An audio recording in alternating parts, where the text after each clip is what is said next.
PerfTalk is brought to you in part by gcrockboard.com, home of quality handcrafted pedal boards and your number one source for some of the best pedal brands in the market.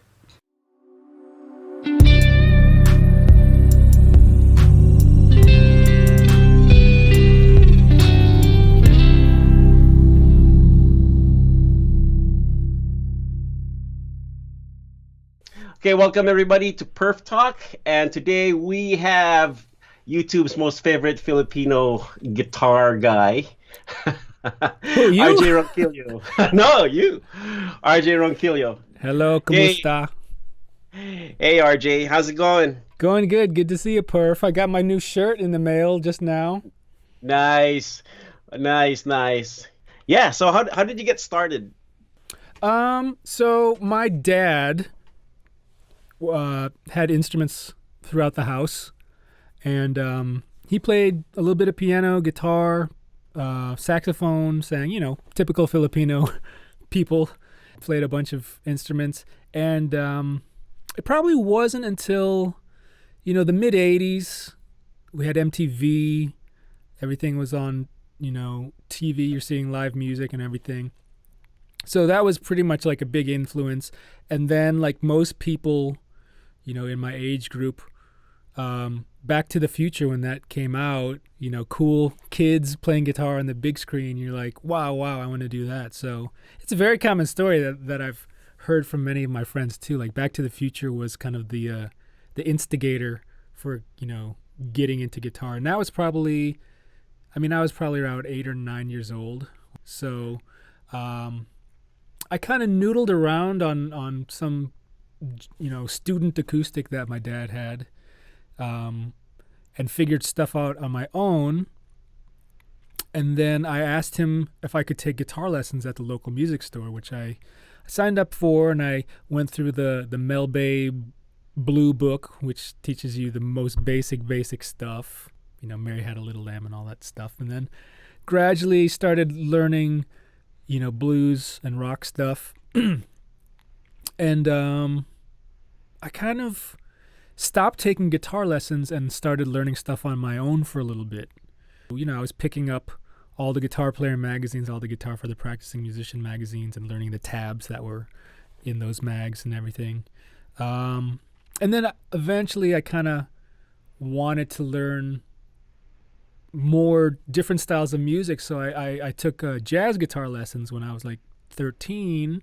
So because I wanted to be a little more educated as far as music and music theory and learn more stuff. At that time I was into probably like shred stuff, Steve Vai and all these other kind of classic rock. The 80s. Yeah, it's the 80s. Yeah. So I don't know, I kind of wanted to be a virtuoso guitarist. I thought if I learn jazz, then I'll be a better guitar player. So I decided to learn, jazz, and I played a little bit of everything in high school. Went to college. Do you want to stop me? No. During high school, did you have jazz band in high school? Yeah, we did have a jazz band, and I kind of did it half-assed. Like I signed up, I went to a couple rehearsals, and I did a couple performances, but I thought it was kind of nerdy. So and I wanted to do my own thing. I wanted to have my own band and play like weird rock and fusion stuff. So you didn't go to bandcamp? Oh, actually, I did. So yeah, right before high school, me and my friend, who I was playing in a band with, we went to a music camp in Michigan called Blue Lake or something, I forget what it was called, and we did like the jazz band there. So I did go to band camp. So any one time at band camp stories? I have a really cool band camp story. This is for guitar players, but I think towards the end of camp, I can't remember how long it was, maybe like 2 weeks long or something. I had met another camper. I can't remember what instrument he played or whatever, but it happened to be, I think his name was John, but it was John Daddario, who was the son at the time. So we're probably the same age. And I think John is now like the head honcho at Daddario now. But I think I met him at this camp because I remember he told me, because I was like the only guitar player at this camp. So he saw me. I was like, yeah, my dad is John Daddario Sr. or whatever his name was. He gave me a Daddario T-shirt and a free pack of strings. So it was like my first kind of introduction to what NAMM would be like when I was 13. That's cool. And so all throughout high school, and that influenced your choice of college? It sort of did. So I was kind of confused about going to college right when I graduated high school. So my first year of college, I just wanted to go to a regular liberal arts school just to get my feet wet with the whole living away from home and going to college type of thing. So I didn't study music the first year of college. I went to like a small school in northern Florida. And then I was so bored and I really wanted to get back to playing music and learning music. So I decided to apply to the University of Miami, which was down in southern Florida. So I auditioned and went in as a music engineering major, which my idea when I entered the program was like, oh, I'm going to work in a recording studio and learn how to use, mixing board and all that stuff. No, it was like really heavy math and science and like audio engineering and acoustic design and all this crap that I didn't want to learn, And I mean, like the people that went through that program are hugely successful. Some of them work for like Dolby or like Sony and all the, making microphones and designing things like that. But I wanted to just like work in the studio. Little did I know at the time, like I just wanted to play in the studio. I wanted to be a performer. So pretty much halfway through that first year of music engineering, I decided I wanted to transfer majors to the jazz program and just be a performing major. So I did that. And the next year I came back as I think that the program was technically called Studio Music and Jazz, but it was pretty much jazz guitar. University of Miami, that's where Steve Morse went to, right? Yeah, a lot of cool cats went there. Steve Morse, Jaco Pastorius, Andy Timmons went there for a little bit. Pat Metheny, Will Lee. I think his dad was actually the head of the jazz department for a time in the early days.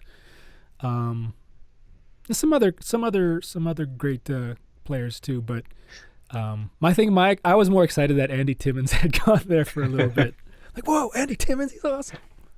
By that time, you've heard of Andy Timmons already? Yes, that's another story. I have so many good stories.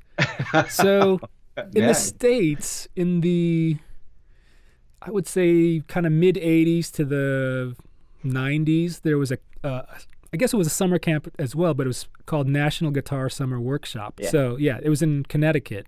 So the first year, I went there twice. The first year I went there, I was studying, I was in a jazz class, but one of the guest artists at the time, this was probably 1990, maybe 91, was Andy Timmons. And he came in, and I knew Andy Timmons, he's the guy from Danger, hair metal guy.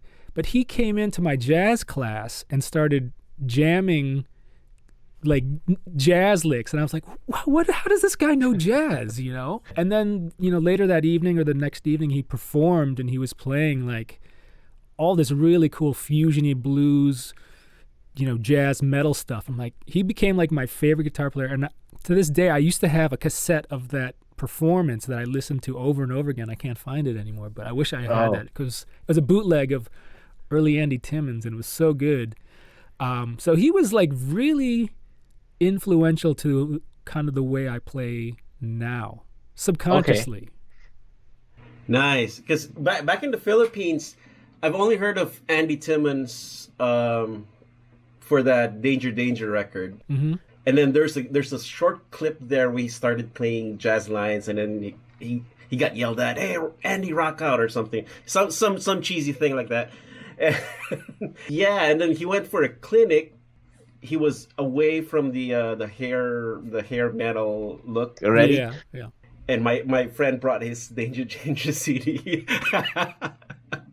so that was fun. But okay. What was the atmosphere like in University of Miami? Like, was it like a guitar centric school? Since a lot of players went there? So when I went there, this would have been the mid '90s. that I only graduated with like 3 other guitar players in my class. So it wasn't like, there was a lot of jazz musicians as a whole. So we had, guitar players, bass players, piano players, horn players, drummers, everything. So, and we all hung out together. It wasn't like only the guitar players hung out. And it was definitely not something like, I guess, Berkeley, where there's hundreds of guitar players, or GIT that has, tons of guitar players. So it wasn't anything like that. It was more like a big college. And then the School of Music was a section of this college. And I think I literally graduated with 2 other guitar players. From what I remember of when I read that Steve Morse interview and he was talking about University of Miami, was that he wanted to go to school for music, but when he auditioned, since he couldn't play classical, they lumped him into the jazz, the jazz department. So it's like. So I was just wondering what the atmosphere was like. Yeah, well, so the first year, actually, when I was a music engineering major, we had to take a bunch of performance classes, and I had to take classical guitar lessons for that first year because that was just part of the curriculum. Right. I was a music engineering major, but since it was still in the music school, I was a jazz guitar music engineering major or whatever. So I had to take private lessons in jazz guitar. And that's probably one of the reasons that I wanted to switch over, because I enjoyed those classes more than I enjoyed my, calculus and acoustic design classes. I just wanted to play guitar and do that stuff. So yeah, at the time, it was a cool program because it was hard actually, but you had all these different classes that you were taking. But because I had to basically take double the amount of classes as a normal, jazz guitar major would, it was so difficult. I couldn't juggle, my guitar lessons with my science classes and everything. It was just like, ugh, this sucks. I just want to do one thing. They focused more on the engineering aspect rather than the music aspect. Exactly. Okay, now you were born here in the U.S., right? Yes. Have you ever visited back in the Philippines? I have once in 1996. Okay. Were you there? Yeah, I was still there. That was the height of the band scene. Yeah. There, so everybody. I left River Maya by then, but I was doing other stuff. I was playing with my blues rock trio, and I was running my recording studio and producing stuff. Ah, okay. Right around that time. Where did you visit? So I remember we stayed for the most part in Makati. We would visit my family members all over the province or whatever. So we drove to the countryside. My dad is from Cavite, Naik Cavite. I remember going there and hanging out and having a fiesta or whatever. And then my mom's side, I can't remember where her brother-in-law was living, but it was out of the city. So, and we went during Christmas. So we spent Christmas and New Year's in the Philippines. That was pretty hectic. Yeah. I remember going to the mall in Makati, and it was crazy. Yeah.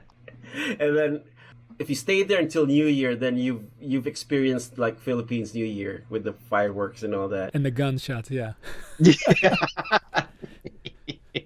Yeah. They sound the same. And then were you able to check out music during that time? Probably difficult. You know what? I vaguely remember going to the hotel bar lounge. I remember being impressed by the band because they were like, "Oh, these guys sound great." And at this time I was already in music school, so I was kind of a snob. I was kind of a music snob, but I remember being like, "Yeah, they can play." And the funny thing is, later on in my career, when I was a professional musician, multiple people would come up to me and be like, "Oh, you're Filipino? Man, all the Filipino musicians I know are like super, super good and talented, and they know how to copy exactly like this particular singer or this particular musician." That kind of clicked because I remember, seeing that cover band, and they were better than any cover band I had ever seen in the States. And then we get fast forward to Journey and the whole thing. I kind of want to work on a documentary about if there's something in the DNA of Filipino people that make them, have this weird talent for music. And like the talent that I mean is like being able to copy, the voice of whoever, or sing real good, or have, it's like an innate inborn rhythm or something. Well, Filipinos are really musical. Like every family in the Philippines has a guitar player. That's not an exaggeration. Like every Filipino parties before the Magic Sing the Magic Sing mic and the karaoke machines, there was an uncle who'd play guitar, and towards the middle part of the party, when things start happening, somebody would bust out the guitar, and everybody would take turns singing. So that's that was my dad. Yeah, there you go. So in this case, it wasn't an uncle; it was your dad. Even in the provinces, they'd hold during fiestas, there'd be singing competitions and all that, and they didn't have backing tracks. It was one guy playing guitar, and what he would do is the contestants would line up, right? And of course, he wouldn't know every song. So he'd have the contestants sing the first couple of lines, and he'd find it, and okay, let's go. So they start performing, and the first pass of the verse would be like, him trying to find the chords. But the second pass, the amazing thing that happens is because it's no longer like basic chords, he suddenly starts adding things, embellishments and all that. And it towards the end of it becomes this whole guitar and voice arrangement. And a lot of it is very crude as well, because most of those guitar players are lefties, but they'd play the guitar without changing the strings around. So all the chords are backwards. You'll see the backwards chords, and then the pinky would be doing all the lead lines. Whoa! All the embellishments. It's amazing. It boggles the mind, and I could never figure it out. Yeah. But that's one of the innate talents of Filipinos. Yeah, it's having an ear. Yeah. Because my dad, I think, pretty much played by ear. Yeah. He didn't know anything about music theory or music. And it's the creativity as well. It's like they hear something on a record or on the radio, and I don't know, there's something innate where, I guess, but just chasing the tone or chasing the notes, that they come up with stuff to make it sound like just like how they hear it. Yeah. Yeah, it's weird. They're good copycats. But I mean, also they have their own style as well, but they can copy anything. Yeah, and right around that time, 80s to 90s, pretty much every cover band within the Southeast Asian region are Filipino bands. Yeah, that's their gig. That's their way out of poverty, actually. Sure. Yeah, so the goal there was to get in a band and go abroad. That's pretty much what Arnel did. Yeah, exactly. Yeah, I noticed also I've been on some cruises, and a lot of the band members on cruise ships. Well, I mean, a lot of the employees on cruise ships are Filipino, but a lot of the talent on those ships are Filipino as well. Growing up, were you exposed to like the Filipino music? No.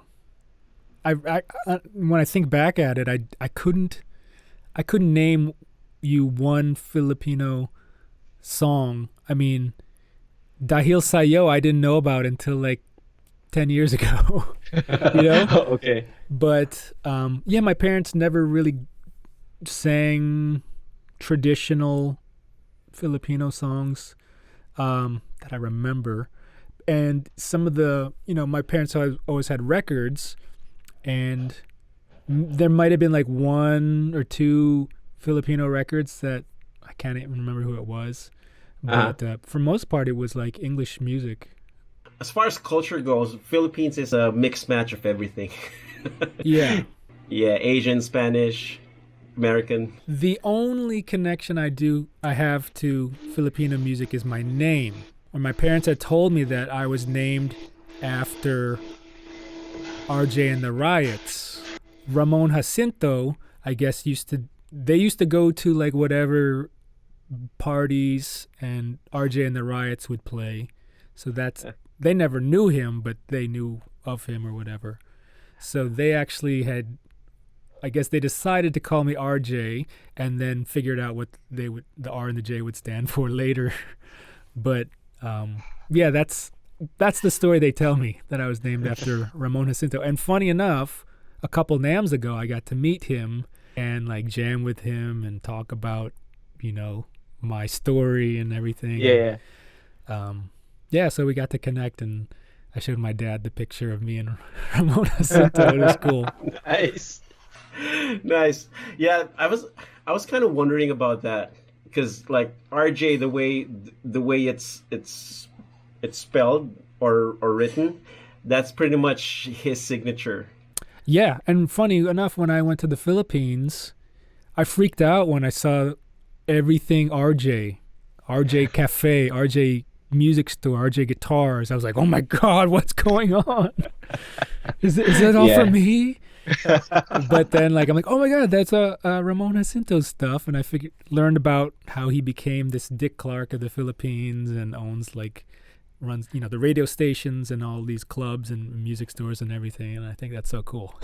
He built everything. He's got a big conglomerate. Yeah. That's still going on until this day. So earlier you mentioned, getting into all these styles of music. Was there like a plan to be a versatile musician at the time, or was it just, oh hey, I like this, oh I like this too, or that pretty much. I didn't really have a plan. Like I kind of had a loose plan when I was in college that I wanted to be a session musician, like a recording guy. But for the most part, early on in when I was younger in high school and learning different styles of music, it was more like, oh, I like reggae, I want to learn reggae guitar, or Wes Montgomery sounds cool, I want to learn some of those licks. So it was more like learning all these different styles stems from me genuinely liking the music that I was listening to and wanting to learn that thing. It wasn't really, in order to be a successful working musician, I have to learn all these different styles so I can be a chameleon in the studio and be able to cover everything. It helps, obviously, but for the most part, I enjoy all those different styles. Did you tackle them all at once, or did you go through phases? Like, oh, I'm in my reggae phase, I'm in my jazz phase. Yeah, I mean, I went through phases, partly out of necessity. Like I got into reggae a lot because I was actually touring with a reggae band, Inner Circle, and they, I went into I actually did like an audition, but I pretty much had that gig anyways. So I went in and played, and what I thought was reggae guitar was close, but they taught me the exact way, and it was more of a feel thing. So the more and more I would hang out with them, I toured with them for many years.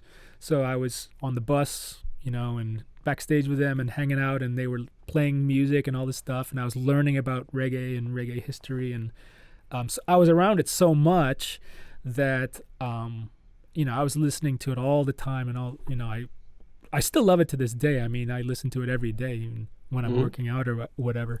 So that's something that, I had listened to reggae prior to that gig, but I didn't get into it as much as I did when I started playing, professionally, that music.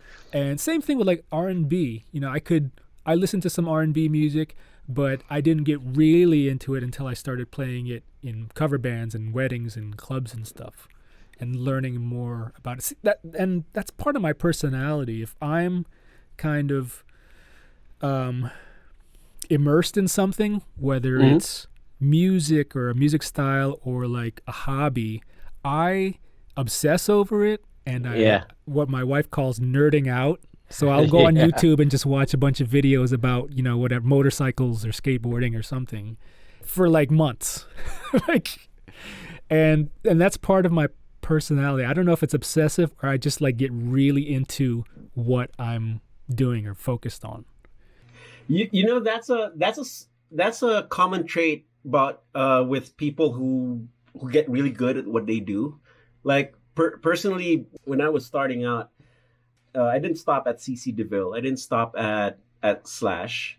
I started learning about their background and who they listen to, like, you know, or Steve Vai, or I didn't stop at Steve Ray Vaughan. I had to dig in and check out Albert King and all the Kings and Buddy Guy and all that. And same thing when when I started mountain biking. Yeah. Yeah, it's a what do you call it? Yeah, you nerd out and you get obsessed, and for a while it takes over, you know. It's funny because we're the same thing. But yeah, like eventually sometimes it'll just fade away, or like you'll put it on the back burner. Like maybe a couple of years ago I was really into motorcycles and working on my bike and riding and everything, and this year I haven't ridden my bike once. It's there. Yeah. I still know how it feels and I enjoy it, but I'm not concerned about it right now. So right. I do go through phases. Yeah. So I'm like, okay, the universe tells me like, no, you are made to do music, so stop. Yeah. It pulls you back in. It's crazy. That's awesome. So if I have any advice, if you're struggling and you want to get a gig, leave. Like, try to leave music, and then maybe the universe will pull you back in. Yeah.